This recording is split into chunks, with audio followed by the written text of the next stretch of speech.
Thank you, Mr. Chairman, and thank you to our witnesses today. Ms. Frazier, the American Society of Civil Engineers has rated the state of U.S. infrastructure at a C minus and estimated that the capital expenditure necessary to close the gap to get to a B level, which they define as a state of good repair, is approximately $2.6 trillion. Now, not all of that investment has to be public investment. So my question for you is twofold. First, do you agree that having state-of-the-art, world-class infrastructure in the United States is essential not just to quality of life, but also to economic competitiveness and sustained growth? And how can Congress take action to make it easier for private sector entities with significant capital at their disposal to invest in necessary infrastructure improvements and construction? Thank you very much indeed, Senator. It's a really important question. Yes, I do agree that America having a far stronger infrastructure than it has today will be important, both in terms of competitiveness of the country, as well as an important source of jobs and growth going forward. The public-private partnership has been shown to be a very successful one in this area, where the government can step in and provide credits and other areas where there are gaps in a capital structure or help absorb some of the risks in it to enable new investors to come in and participate in the investments is going to be a very important area. And it's one I think I can speak for myself. We would be delighted to work with your office on going forward. Thank you, Ms. Frazier. And would you similarly commit to working with this committee in my office to explore mechanisms that could make it easier for private capital to support the development of clean energy production capacity here in the United States? I know that your bank has made some significant commitments in terms of emission reduction.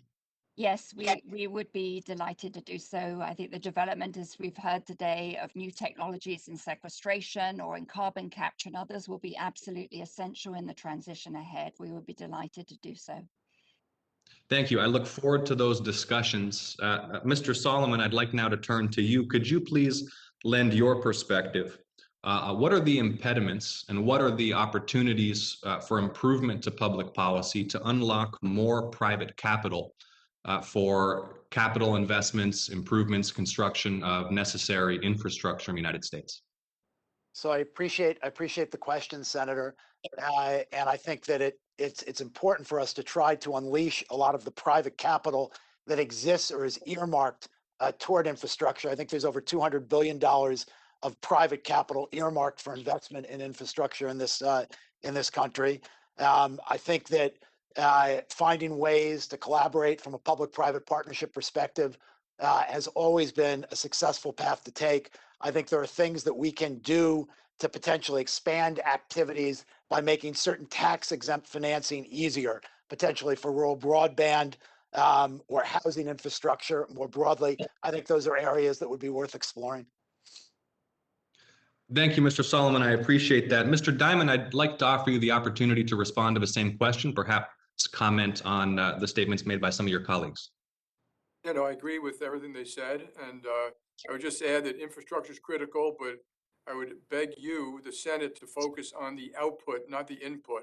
There's too much time is spent on how much money we're going to spend on stuff. Too little time is spent on who's responsible, what's it going to cost, what is it worth, and also you need to fix regulations. I've given this example many times. You can look at these examples around the country. To rebuild a broken bridge between New Jersey and Staten Island, it took 10 years to get the 49 permits, which they had to get sequentially. You know, if it's going to take 10 years to rebuild a broken bridge, to get those permits, that the cost is higher, the risk is higher, private capital will not come in. And so you have to do those things together and, you know, concentrate about the outputs, how many bridges, and then you'll get full support of everybody if we know it's going to be effectively spent. This country has spent lots of money completely ineffectively, and that would be a very bad idea. Thank you, Mr. Diamond. Appreciate that contribution to the discussion. Mr. Moynihan, when we discuss some of the potential investments in infrastructure For example, transit and transportation, clean energy, the energy grid. Can you comment as well, please, on the opportunities and the challenges faced by private capital interested in supporting these vital national? Right. I think my colleagues have outlined a lot of the questions and issues, so to speak. There is just a lot of money ready to be invested. It'll take some effort on the permitting and other types of process to speed those projects along. But the money is there, and in fact, it's being invested as we speak. So I think I'd encourage a holistic view of this, from the amount of money that the government can help to move projects faster, the amount of money that the private sector has, and then importantly, the atmosphere on getting a project done, which is required to speed these things along. Thank you all. Thank you, Mr. Chairman. I yield. Thanks, Senator Ossoff.